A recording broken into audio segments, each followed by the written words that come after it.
Good morning. Here we are in beautiful Warwick, New York, our hometown. I've arrived a little late today. Let's see what we got going on. We got Jammer doing something in the back of the trailer. Looks like we are installing that 275-gallon tank. Where's it going, Sam?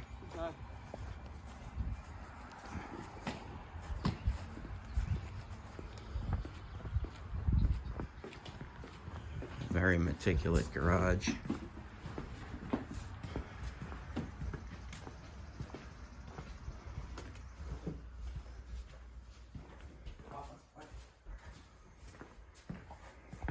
Right there. Mm-hmm. What are those lines? This is the AC, and this is the copper lines from the old tank. All right, we're moving that shelf. It might fit over here. Yeah, get a tape. All right, so that's where it's going. So that's where the tank's going. See where the removal is. Craig and Mike have it all set up for me. Nice job, boys. Laid out, looks like an easy one. Ground protecting mat set up. Discharge probably goes towards the front of the home. Looks like an easy one.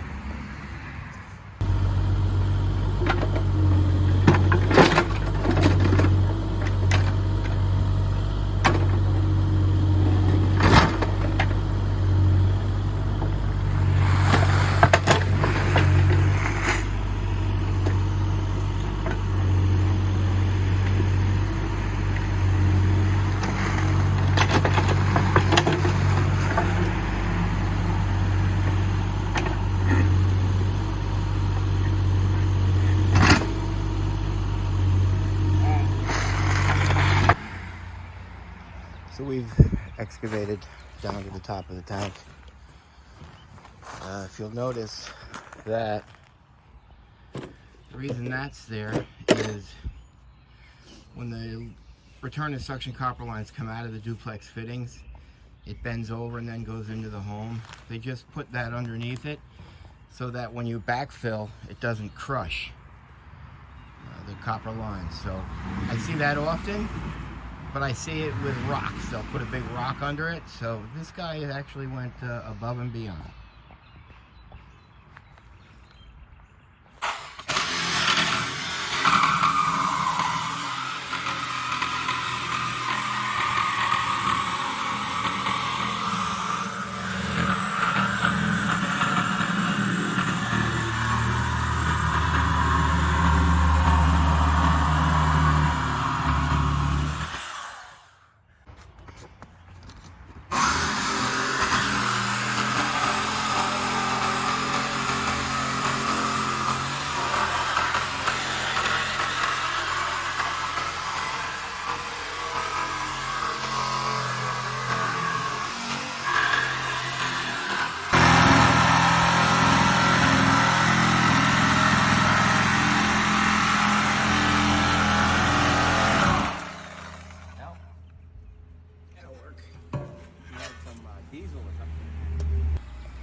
All right, tank's been cut open. Craig will now bend that lid back. We will see his operating skills.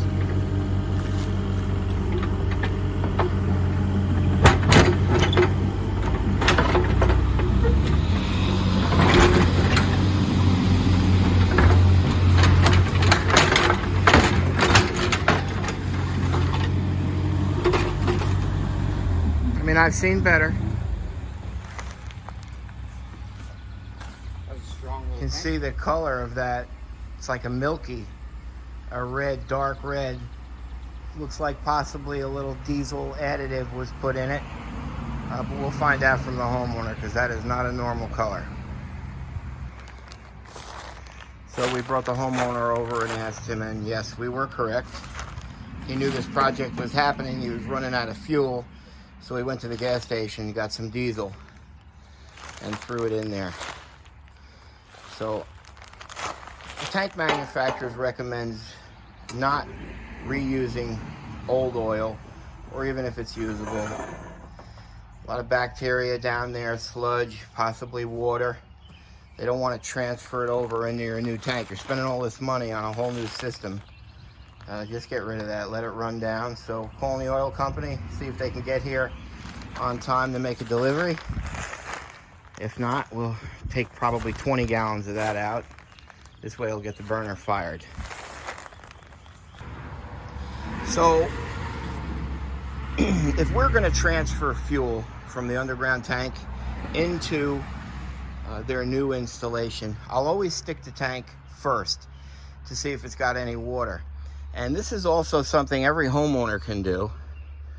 This is water detecting paste. It detects any water. So since water is heavier than fuel, it's actually 0.036, fuel is 0.031, it's always at the bottom of the tank. So the easy way for the homeowner to determine is you take a little bit of the paste, you smear it down at the bottom, and Sam will dump some water on to show you what it does. It turns pink. So if you stick your tank and you've got water in it, you know you may have a hole in the vessel where the exterior water is purging back into the tank. That's just a way to maintain and have a good idea what's going on with your underground tank. So get some of this stuff, and once a year stick your tank for water. If it does have any condensation in it, they also make an additive that you put in that'll actually slowly burn that water off. So we're going to stick his tank right now because he wants us to transfer fuel. We think it's still undecided. So Sammy's going to reapply the paste.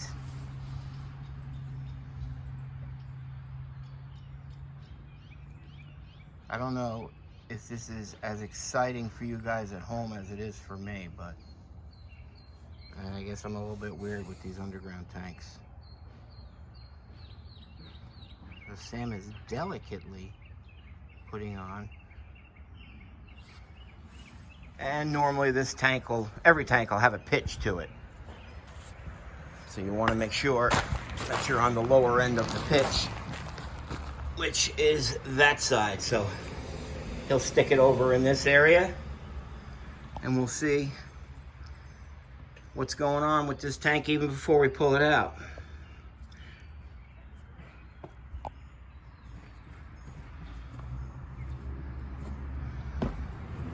Right over to this side as much as you can. Yeah, right there is good. Put it all the way to the bottom, and then pull it up. Looks like they have slight condensation, a little bit of water down there. So we'll see what the results of this tank is when we pull it out.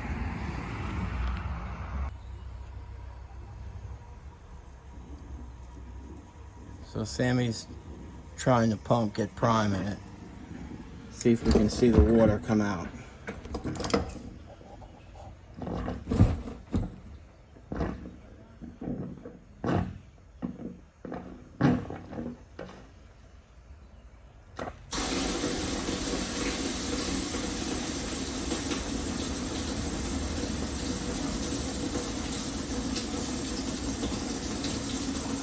There it is right there, that's water.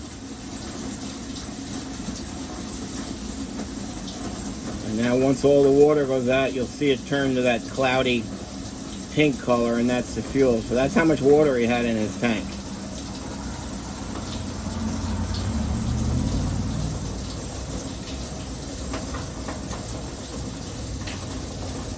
That water laid out the bottom channel of that tank this entire time, oxidizing and rusting from the inside out. So that's what's so important, to periodically stick your tank with a water detecting paste.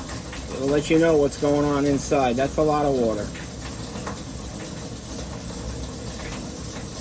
And it's slowly starting to turn that milky red pink color now. So there you have it. Underground tank, it's not out of sight, it's not out of mind, it's still a maintenance item. All right, Sam's putting the hose away. You clearly saw that was not good stuff that you wouldn't want to pump into your new tank. And there's all the sludge down in it.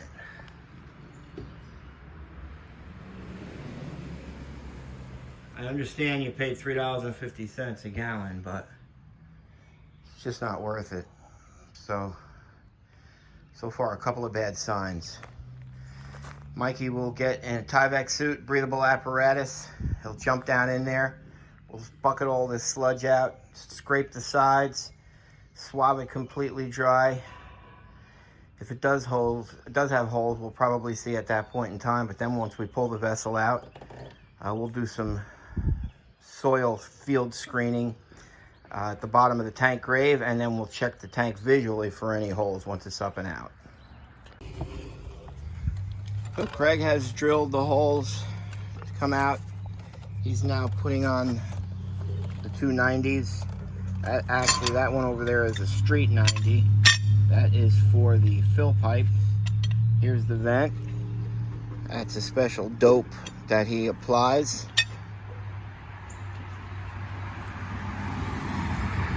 The blue dope is the best, or we found it to be the best. That's actually called a 45 Scully. And that's the cap that'll go with it. That's the mushroom cap for the vent. It's got a screen on it, so no critters will get down inside of it and clog it up.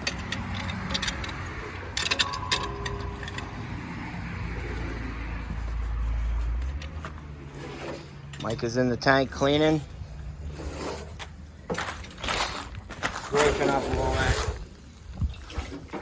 sludge from the bottom.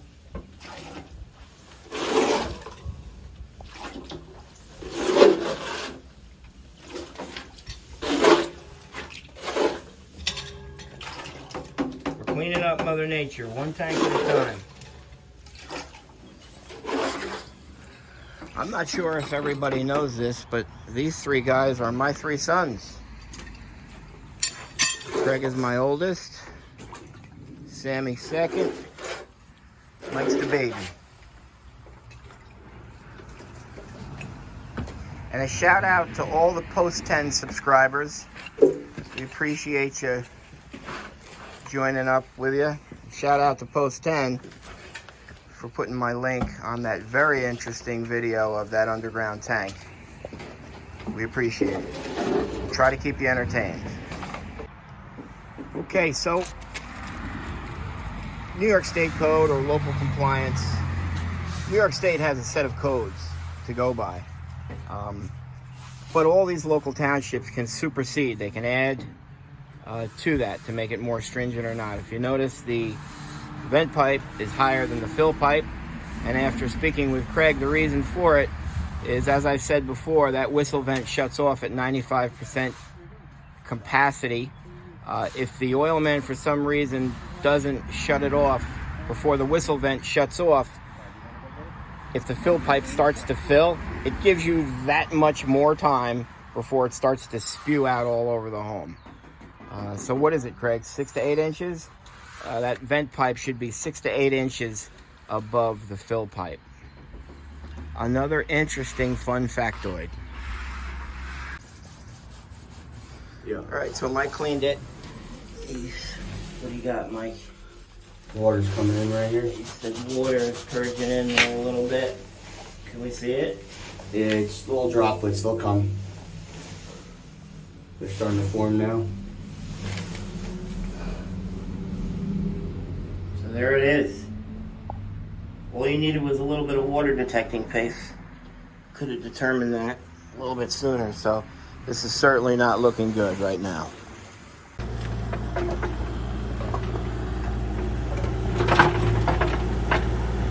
Got water pumping into the tank.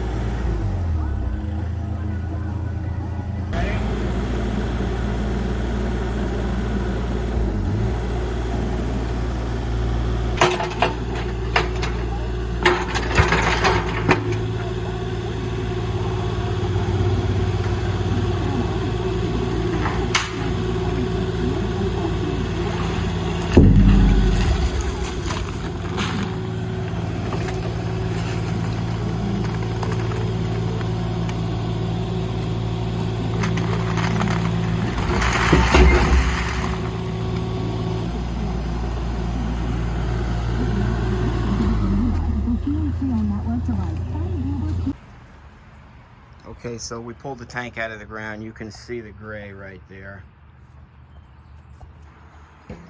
And if you'll come over, look at how bad this tank is corroded and rusted. That's the bottom of it is all wet.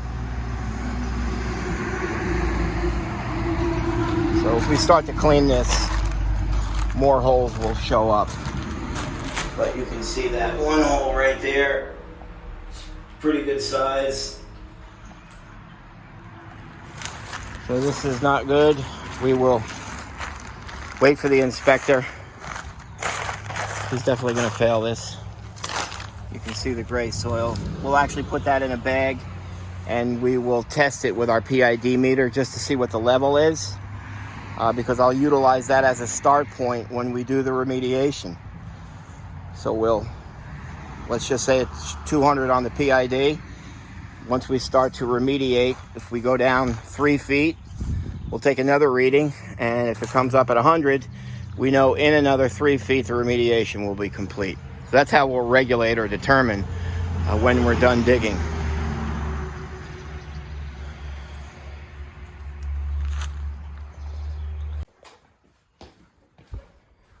Okay, we're progressing nicely. We'll marine caulk that, put a scutching on it. We're going to remove this line completely. We'll install a new line, run it same up and over. If you notice, some padding underneath it. The reason for that is a lot of times, not always, and that's a fairly new burner. When it kicks on, it gets a little bit of a vibration. And then these lines amplifies it like a speaker. So you can actually feel it or hear it in your floor joists upstairs. So that's why previous installers did that.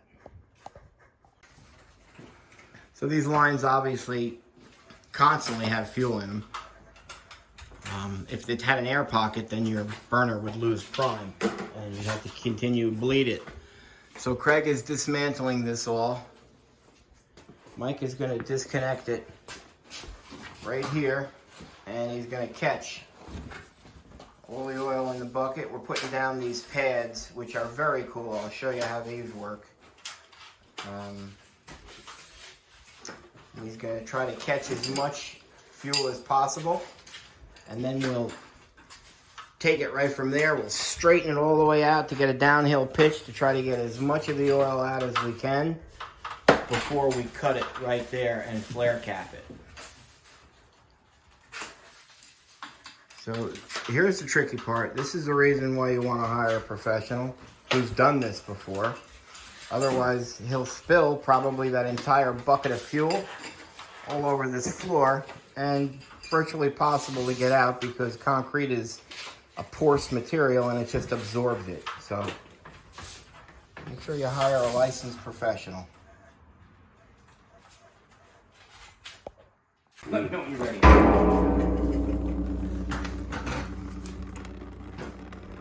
Looks like water right there. That's not even good oil.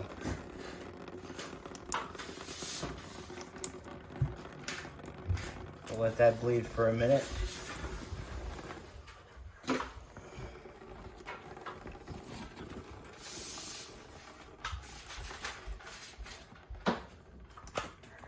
If done correctly by us. Okay, we're gonna stretch this out and get everything out of these lines. Even though you may think you've got it, it's one little drip on the carpet or floor.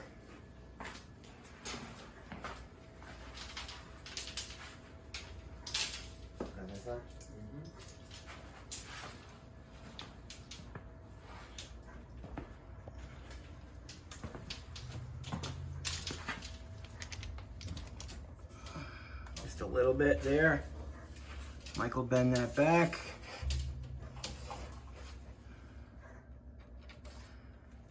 And we're gonna flare cap that right there. The reason why I don't like to pull them out, because then you just create a path for water to go. And even though we'll marine caulk it on both sides, we still run into problems with it. So if there's not water stains coming down already, we'll just flare cap those. He'll have all the paperwork from us in the town that we did everything and complied with all local code. It's just the smartest thing to do to keep away from any trouble later on. So that's what Mike's doing now. He's flaring it.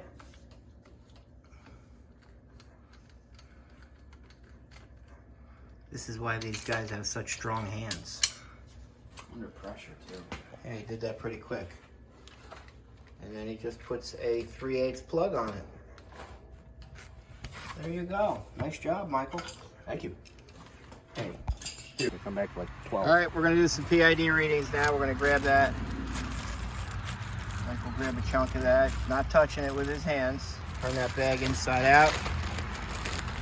Craig will put the probe in it. That's a PID meter. I said it before, it sniffs the volatility of hydrocarbons, which is the chemical base for number 2 fuel oil. And as you can see, it's already jumped right up.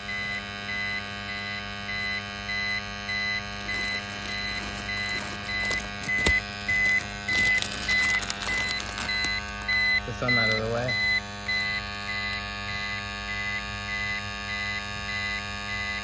What did I say it was going to be, 200? So it's at 250. Once we get this down to 25-30, that will be acceptable as per the DEC. So we've got our start point.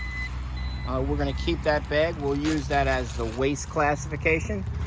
Once the homeowner is ready to move forward on the remediation, the facility that's going to accept this contaminated soil wants to know exactly what kind of material I'm bringing them. So they call that a waste classification. So we'll refrigerate that back at our office. Once they're ready to move forward, we'll send it to the lab, and then they'll run the methodology, which is a waste class. We'll send that to the facility that's willing to accept the contaminated soil. They'll give us a start date, and we'll begin the remediation. So the inspector just left. Sure enough, he failed it. So you can see that groundwater is purging back up. We're going to actually line that excavation. We'll put the overburden back, and we'll make our phone call to the insurance carrier to see if we can get some kind of coverage and begin to fight the fight with that. I always talk about these pads. I don't know, they just amaze me. They're oil absorbent. So we'll take a little bit of water. It just flows right off. Doesn't absorb any of it. But you take a little bit of oil,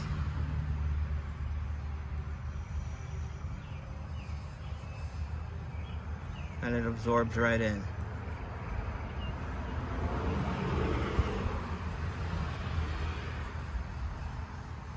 Very cool.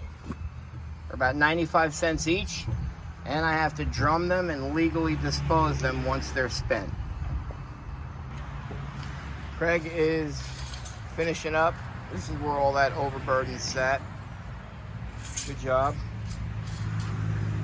We're taking the tank with us. We're just gonna put some orange safety fence around this until the insurance company makes a decision whether they'll cover this or not.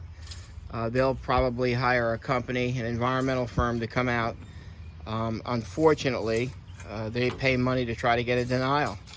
So they'll send a company out here to take samples and run their investigation however they're gonna run it to see whether or not they're liable. Here's the finished product. Just gotta finish painting that a little bit. Looks good. And we'll go inside and see how Mike and Sam are doing. Okay, we're just about finished here. There's the 2 lines that came in. They're flare capped. We ran new lines up and over.